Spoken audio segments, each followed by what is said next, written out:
बिस्मिल्लाहिर्रहमानिर्रहीम, अस्सलाम वालेकुम नाज़रीन, मैं हूँ यासिर रशीद और आप मेरा व्लॉग देख रहे हैं।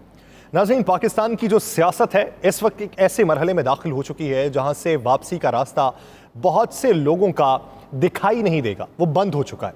कितने अरसे के लिए बंद हुआ, ताहयात बंद हुआ है, इसके ऊपर बात की जा सकती है। कयास आराइयाँ पाकिस्तानी सियासत में बहुत ज़्यादा हो रही हैं। चौधरी परवेज़ इलाही साहब लंदन गए, बहुत से लोगों ने बात की कि लंदन जाके ये मुलाकात करने वाले हैं मियां मोहम्मद नवाज शरीफ से।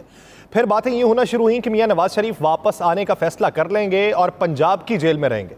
जो बातें पहले ये थी कि वो वापस आने का फैसला करेंगे तो इस सूरत में कर सकते हैं कि वो इस्लामाबाद में या फिर पिंडी से उन्हें अगर इजाज़त मिले तो पिंडी की अडियाला जेल में वो रहेंगे। लेकिन अब बातें ये हो रही हैं कि पंजाब की किसी और जेल में भी हो सकते हैं, यानी कोट लखपत जेल में भी आ सकते हैं। ये बातें। तीसरी तरफ बात यह है कि जो चौधरी परवेज़ इलाही हैं वो मुलाकात करने के बाद ये भी कर सकते हैं कि वो चौधरी शुजात जैसा पैंतरा अपनाएं और पाकिस्तान तहरीक इंसाफ से रास्ता अलग कर लें, जिसका जवाब आज मोनस इलाही साहब दे चुके हैं। इसके साथ साथ वफाकी वज़रा जो हमारे हैं वज़ीर दाखिला, उनकी एक ट्वीट पढ़िए।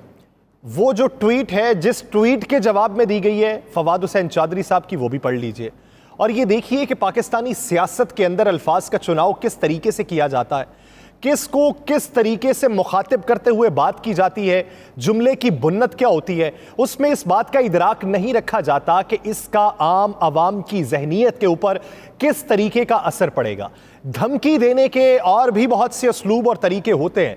अगर आपने अपने मुखालिफ को धमकाना है तो पैराया भी बेहतर रखा जा सकता है, अल्फाज का, जुमलों की अदायगी बेहतर रखी जा सकती है, आप पार्लिमानी अल्फाज का इस्तेमाल कर सकते हैं, लेकिन इशारों किनायों में ज़ुमानी अल्फाज का इस्तेमाल करना, ये कहाँ की अक्लमंदी है, या ये दानिशमंदी गर्दानी जाती है, या फिर आप मसनद इक़्तिदार पे बैठे हुए लोग जो हैं वो ये सोचते हैं कि हम जो भी अपने मुंह से निकालेंगे लोग मिन्नवन उसको तस्लीम कर लेंगे। मैं उसका प्लॉट इस व्लॉग में बयान नहीं कर सकता क्योंकि उसकी जो जुमले की बुन्नत है वो स्क्रीन पे काबिले बयान नहीं है।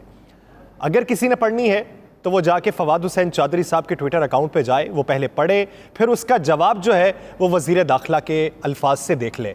वज़ीर दाखिला भी वही कर रहे हैं, धमकी पे धमकी दे रहे हैं।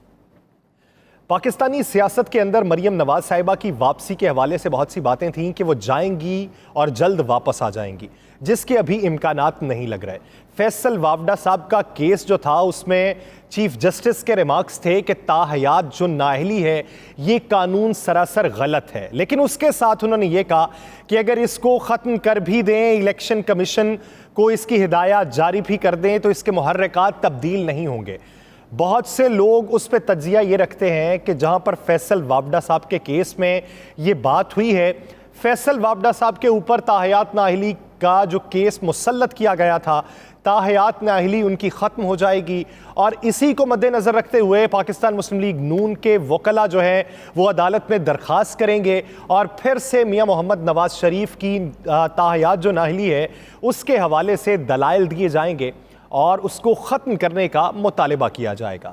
लेकिन सवाल ये पैदा होता है, फ़र्ज़ कर लीजिए फैसल वावडा साहब का केस उनके हक़ में आया, मियां नवाज शरीफ साहब के केस में उनके वकीलों ने पटिशन दायर कर दी, उसके बाद भी ताहयात नाअहली मियां साहब की हट भी गई। उसके अलावा क्या वो मसनद इक़्तिदार पे बैठ सकते हैं? नहीं बैठ सकते। जो 10 साल की सज़ा है, जब तक वो कल अदम नहीं होती, ताहयात नाअहली तो है ही, सजा जो 10 साल की है वो भी कल अदम होगी, उसके बाद ही वापसी का कोई रास्ता निकाला जा सकता है। उसके अलावा कोई भी वापसी का रास्ता नहीं है। पाकिस्तान के अंदर किसको बाहर भेजना है और किसको बाहर से पाकिस्तान वापस लाना है, सिर्फ वफाकी सतह पे यही सियासत चल रही है। पाकिस्तान के और भी बहुत से मसाइल हैं। मौजूदा सूरत हाल में बुनियादी मसाइल के ऊपर तवज्जो ना देना और अपनी ज़ाती मफादात के ऊपर तवज्जो देना एक बहुत बड़ा सवालिया निशान छोड़ता है गुड गवर्नेंस पे वफाकी हुकूमत के। लेकिन इसकी बाज़ पुरस उनसे अब नहीं हो रही, बाद में ज़रूर होगी।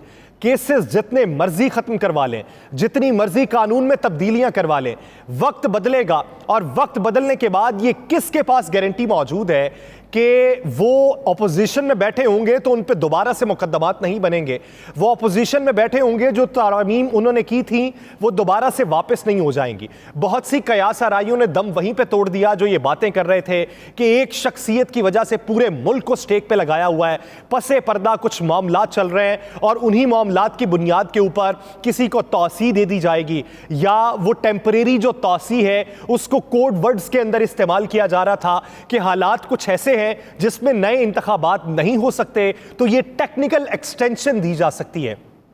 वो सारी कयास आराइयां खुद उस शख्सियत ने आगे बढ़ के कल तोड़ दी हैं। वो तो अपनी मौत आप मर गई, वो किधर गए सारे तज्जिए, वो किधर गई सारी बातें, वो किधर गई मालूमातें कि जो आप शेयर करते रहे हैं कि पसे पर्दा इन लोगों की मुलाकात में ये बात तय हो चुकी है। अगर तय हुई थी तो फिर इस वक्त में ये बयान सामने क्यों आया, ये भी एक सवाल है। आने वाले दिनों के अंदर पाकिस्तान को मुआशी तौर पे जितना बड़ा धचका लगेगा ये आसान खता कर देगा। माहिर मईशत डॉक्टर हसन सिद्दीकी साहब ये राय रखते हैं कि पाकिस्तान में जो डॉलर की कीमत बढ़ी थी मसनूई तरीके से बढ़ी थी, जिसका इतराफ हमारे वजीर खजाना इसहाक डार साहब भी कर रहे हैं। लेकिन इसहाक डार साहब ने यह नहीं बताया कि ये जो कम हो रही है ये मसनूई हो रही है या हकीकी तौर पे हो रही है। इसहाक डार साहब तो कहते हैं कि ये 200 से नीचे इसकी हकीकी वैल्यू है डॉलर की, मसनूई तरीके से बढ़ाया गया था।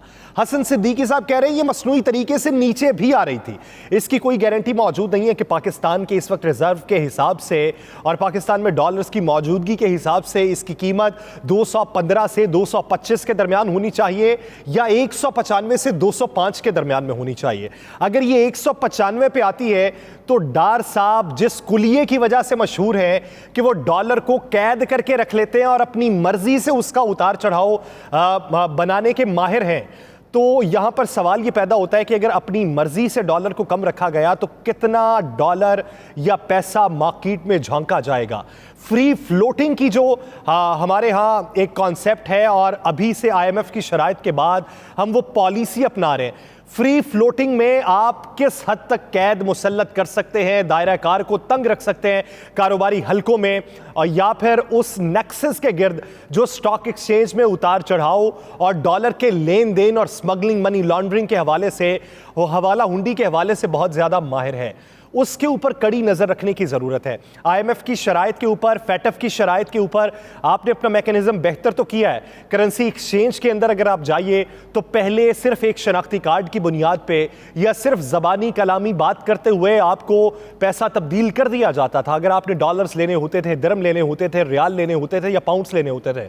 अब तरीक़ाकार तब्दील है, अब शनाख्ती कार्ड भी चाहिए, आपकी इनकम टैक्स रिटर्न भी चाहिए, आपके बैंक अकाउंट की पूरे साल की डिटेल भी चाहिए, आपका सोर्स ऑफ इनकम भी चाहिए। ये सारे कागजात की मौजूदगी हो तभी आपको डॉलर्स दिए जा रहे हैं, लेकिन वो एक मखसूस हद तक रखे गए हैं कि आपने अगर 500,000 लेना है तो उसके लिए क्राइटेरिया कुछ और है, अगर उससे ऊपर जाना है तो फिर क्राइटेरिया बहुत ज़्यादा सख्त कर दिया गया। मॉनिटरिंग बहुत ज़्यादा रखनी होगी। बसूरत दीगर पाकिस्तान के ऊपर डार साहब जो कहते हैं कि 1500 अरब के कर्जे कम हो गए, तो हुजूर पाकिस्तान के ऊपर मजमूई तौर पे बैरूनी जो कर्जा है वो 126 बिलियन डॉलर्स का है। ये कौन भरेगा? हमारी 7 नस्लें ये भरती रहेंगी, आप लोग इक्तदार में आएंगे और इक्तदार से निकल जाएंगे। ये भरना अवाम ने है, अवाम ने अपना पेट काट के ये भरना है। आपके मुंह को जो खून लगा हुआ है ये मुंह के जायका आपका तब्दील नहीं होगा, यूं ही खून पीते रहेंगे। जितने भी सियासतदान पाकिस्तान में आए उनका तुर्रा इम्तियाज ये रहा है, वो अपने सर पे पगड़ी सिर्फ यही सजाते हैं कि मईशत को हमने बहुत बेहतर तरीके से चलाया। लेकिन पाकिस्तान के अंदर इंडस्ट्री 35 साल के बाद वो उन्होंने ये ऐलान किया है कि हम पूरे 1 या 2 महीने के लिए पूरी की पूरी इंडस्ट्री बंद कर देंगे। पाकिस्तान वो मुल्क है जहां पे पिछले कई सालों के दौरान हमने अपनी आंखों देखा कि इंडस्ट्री यहां से बंद हुई और सारी की सारी बांग्लादेश में जाके शिफ्ट हो गई। बांग्लादेश में बड़े बड़े यूनिट्स बनाए और वहां पे वो कारोबार कर रहे हैं। पाकिस्तान में इंडस्ट्री की बहाली के लिए पाकिस्तान तहरीक इंसाफ के दौर में कुछ इकदाम हुए और सब्सिडाइज कर दिया गया बिजली के यूनिट को। अब आके हुकूमत ने फैसला किया कि वो सब्सिडी सारी खत्म कर दी जाएगी। हमारे यहाँ पे कॉस्ट ऑफ प्रोडक्शन जब बनेगी तो बैरूनी जो आपके ऑर्डर्स होते हैं वो सारे के सारे मंसूख हो जाएंगे। पाकिस्तान में ये तमाम दुनिया के जो ऑर्डर्स मौसूल होना शुरू हुए थे, इसकी बुनियादी वजह ये थी कि हमारा हमसाया मुल्क इंडिया, उसके अलावा बांग्लादेश और उसके अलावा श्रीलंका के अंदर जितनी इंडस्ट्री लगी हुई थी उस इंडस्ट्री ने अपने प्लांट्स बंद कर दिए थे। तो पाकिस्तान ने कॉस्ट ऑफ प्रोडक्शन जो खित्ते के हिसाब से बनती थी, इस सब्सिडाइज होने की वजह से उसको कम कर दिया था। तो इसीलिए बैरूनी ममालिक में आपकी एक्सपोर्ट में इजाफा हुआ था। हुकूमत ने अब वो सब्सिडी को ख़त्म करने का ऐलान किया। कारोबारी तबका ये कहता है, एप्टमा ने, जो all Pakistan textile mills association है, उसने ये बात कर दी है कि हम इंडस्ट्री को बंद कर देंगे, कॉस्ट ऑफ प्रोडक्शन हम बढ़ाएंगे और अपनी एक्सपोर्ट को अगर करना भी चाहेंगे तो हमारे तमाम के तमाम ऑर्डर्स कैंसिल हो जाएंगे। तो हुकूमत अगर ये फैसला वापस नहीं लेती तो इंडस्ट्री की तमाम बंद करके रख देंगे। तो सोचिए कि जहाँ पे महंगाई हो रही है, सोचिए कि जहाँ पे आपका इंपोर्ट और एक्सपोर्ट का तनासुब इतना हो चुका है कि आप गैप को फिल नहीं कर पा रहे, तो ऐसे वक्त में कि अगर आपकी इंडस्ट्री बंद हो जाती है तो 12 से 16 अरब डॉलर्स ये पाकिस्तान के अंदर इंपोर्ट है इंडस्ट्री की, ये आना बंद हो जाए तो आपको लाले पड़ जाएंगे। ये सारे आपके जो फिलॉसफर हैं, ये सारे आपके जो तुर्रा इम्तियाज सिर्फ इस बात पे रखते हैं कि मईशत हम चलाएंगे, अगर इन्होंने किसानों और इंडस्ट्री वालों को रिलीफ फिल फॉर ना दिया तो पाकिस्तान दिवालिया होने के करीब पहुंच जाएगा। उसका जिम्मेदार कौन होगा ये आप भी बेहतर जानते हैं, अवाम भी जानते हैं, लेकिन शायद उसे इदराक नहीं है जिसके हाथों दिवालिया होगा। मुझे दीजिए इजाज़त, अल्लाह ने के बाद।